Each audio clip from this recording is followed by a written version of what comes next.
Assalamualaikum warahmatullahi wabarakatuh. Waalaikumsalam. Grossever, majalah Gros Digital, garis miring dalam kurung NGD, garis miring Gros TV kembali mengudara. Di depan nggak perlu saya perkenalkan, tapi cukup saya sebut jabatannya sebagai Ketua Majelis Kehormatan Pusat Ikatan Pejabat Pembuat Akta Tanah, yang wajahnya kalau menurut Grossever yakin, mungkin bosan kali ya. dia lagi narasumbernya. Tapi karena masih jabat NKP Bang ya, Kang Bro ya? Iya mungkin. Kang UN mungkin.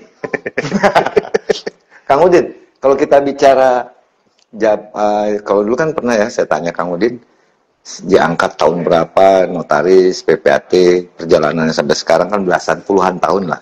Kang, kalau melihat dari kebanyakan kan nih saat ini penambahan semakin menambah nih isu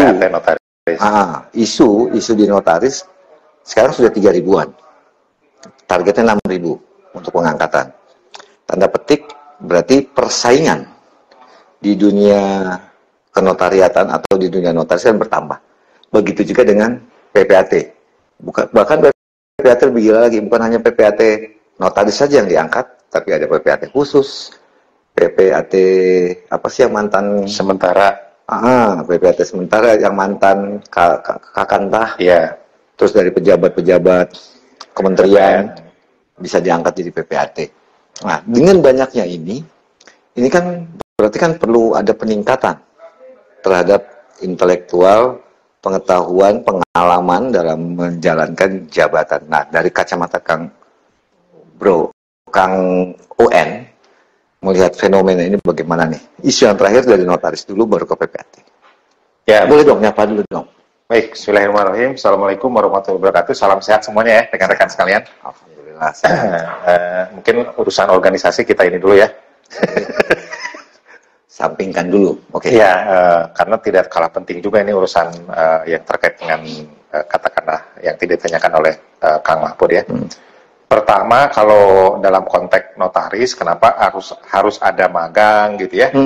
Setelah perkuliahan, kenapa harus ada pengalaman yang memadai dalam konteks nanti kemudian menjadi notaris? Itu salah satunya adalah untuk katakanlah memenuhi gitu ya kualifikasi yang diperlukan dalam konteks menjadi seorang notaris. Oke. Gitu ya. Lanjut. Nah, kenapa? Karena belantara dunia notaris sudah sedemikian kenceng gitu ya, persaingan dan seterusnya gitu ya. Jadi memang mau tidak mau ya tentu harus kemudian selalu mengupdate keilmuan dalam hal tersebut. Kalau terkait dengan katakanlah persaingan dari dulu juga sebetulnya persaingan sudah ada gitu ya. Waktu zaman saya terkait dengan formasi dan seterusnya itu juga sudah mengemuka gitu ya. Betul. Jadi sesuatu yang normal ya menurut saya gitu ya. Jadi artinya apapun yang dilakukan oleh pemerintah tentu itu adalah merupakan politik hukum pemerintah dalam konteks kemudian mengangkat seorang notaris gitu ya dengan syarat-syarat dan persyaratan ya. Berarti kebutuhan negara gitu maksudnya? Ya tentu kebutuhan negara itu kan dibuktikan melalui kebijakan-kebijakan pemerintah. Kebijakan pemerintah itulah yang kita sebut sebagai politik hukum pemerintah. Ya, bagaimana kemudian misalkan menghentikan MKN misalkan, itu kan sebetulnya MKN yang baru ya. Menghentikan? Magister Kenotariatan. Jadi istilah itu menyetop dulu. Oh, untuk membuka prodi baru. Prodi baru itu di stop dulu kan. Terakhir berarti 40 berapa? Aduh lupa saya jumlahnya. Saya karena udah tidak terlalu berkecimpung di Magister Kenotariatan sebagai Kaprodi, jadi agak-agak lupa ya. Terakhir 44 ya kalau nggak salah. Iya, 44 atau lebih lah. 46 kalau nggak salah, lupa ya. Oke. Nah, yang terakhir itu kan yang dibuka di Papua kan.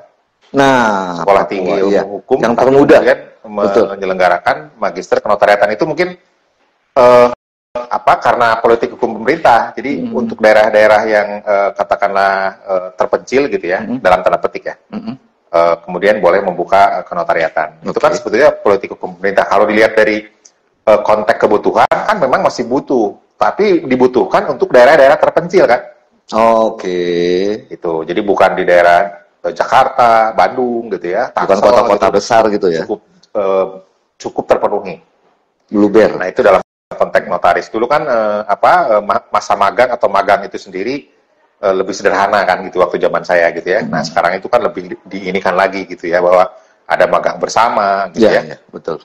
Itu merupakan salah satu katakanlah juga sama politik hukum juga dalam konteks mengisi keilmuan buat seorang yang akan diangkat menjadi notaris. Tapi cukup nggak keilmuan itu yang didapat dari magang bersama dengan melihat Kang Udin kan di MKP, pasti adalah melihat dapat laporan permasalahan-permasalahan yang dihadapi oleh teman-teman notaris maupun PPAT. Cukup nggak itu dengan adanya magang bersama untuk menurunkan jumlah permasalahan di lapangan? Ya, permasalahan itu kan tidak melulu berasal dari ansih notaris atau PPAT-nya kan. Bisa saja kan faktornya adalah faktor eksternal, faktor internal, gitu ya, faktor juga politik hukum pemerintah kan, gitu ya. 3. Ya, minimal 3. Eksternalnya dari selain pemerintah, gitu ya. Masyarakat atau pengguna dan seterusnya, gitu ya. Kemudian internal ya diri sendiri notaris, PPAT notarisnya ya. Kalau dalam konteks PPAT ya di PPAT-nya. Kalau dalam konteks notaris dari notarisnya gitu ya. Nah, termasuk juga tentu di dalamnya adalah penguasaan keilmuan. Bagaimana kemudian dia buat akte dengan dalam tanda petik tidak memadai lah gitu ya. Contoh misalkan dalam konteks ke-PPAT-an sudah jelas bahwa untuk melakukan perbuatan hukum tersebut harus dengan katakanlah rapat umum pemegang saham misal gitu ya kalau PT. Ternyata itu hanya cukup dengan komisaris utama, ya pasti kan ada potensi masalah. Jadi masalah, betul. Berarti kan keilmuannya termasuk juga tentu pengalaman. Makanya kenapa kemudian magang itu sendiri di dunia atau dalam konteks PPAT juga kan ada yang di BPN, ada yang di kantor PPAT kan. Di BPN 6 bulan, itu dalam konteks kemudian mengenalkan. Karena bagaimanapun PPAT itu kan pekerjaannya atau kewenangannya itu menyentuh yang disebut sebagai hak atas tanah. Hak atas tanah seperti apa yang kemudian harus diproses. Nah, itulah yang kemudian diperkenalkan dalam tanda petik lebih jauh ke dalam konteks praktik di BPN, di kantor pertanahan. Itu sih, Kang. Ada yang menarik sih, Kang. Tadi kan ada 3 permasalahan. Kalau dilihat persentasenya dari pihak pemerintah, ada pemerintahan, kebutuhan pemerintah, masyarakat, dan PPAT atau notaris itu sendiri. Ini persentasenya lebih besar mana permasalahan itu sering dihadapi? Apa sering muncul?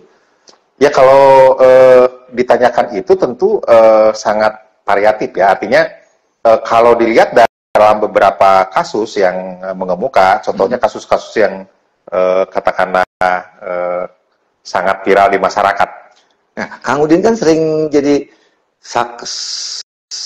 ahli bersaksi. Kan berarti sering melihat permasalahan itu. Makanya saya ambil dulu dari kasus-kasus yang viral di masyarakat. Oke. Ya, contohnya adalah kasus Nirina Jubir. Kasus yang Nirina Jubir ya. Nirina Jubir ya. Itu kan bukan dari pihak yang lain, dari PPAT-nya sendiri kan, dari notarisnya sendiri. Internal. Oke. Lanjut ke kasus yang terjadi di di Nopati Jalal. Itu eksternal. Nah, kan itu juga variasi kan. Iya. Kalau kemudian PPAT-nya teguh pada konteks bahwa mempunyai kewenangan PPAT itu seperti apa, tentu tidak akan pinjemin akun mitra BPN-nya dong. Iya, betul, setuju. Berarti kan itu ada keterkaitan gitu loh dari sudut internal PPAT-nya, dari eksternalnya yang kemudian coba untuk merayu dan seterusnya kan itu hal lain. Itu dua sisi dong, internal dan eksternal. Iya, makanya kan kalau tadi kan pertanyaannya apakah mana yang mendominasi kan? Tidak bisa katakanlah pilah-pilah hanya sekedar dipilah saja. Karena kasus-kasus yang terjadi di dunia PPAT misalkan gitu ya, di dunia notaris terkait dengan cover note, kan sebetulnya kalau kemudian tidak dia keluarkan cover note, nggak masalah, nggak akan problem dong, nggak jadi masalah. Ya, perkara kemudian objeknya ternyata adalah kawasan hutan, itu kan dia udah tahu. Ya sih. Itu ada kawasan hutan, atau ternyata dia tidak menjalankan prinsip kehati-hatian karena tidak lakukan pengukuran dulu, misalkan dalam konteks cover note tadi ya. Iya, itu betul. Kan makanya kalau ditanyakan terkait dengan persoalan tadi agak sulit untuk menginikan karena satu dalam hal pengetahuan keilmuan dari notarisnya atau PPAT-nya juga sangat mendukung terjadinya persoalan-persoalan dalam praktik atau terjadi malpraktik dalam pelaksanaan jabatan notaris atau PPAT.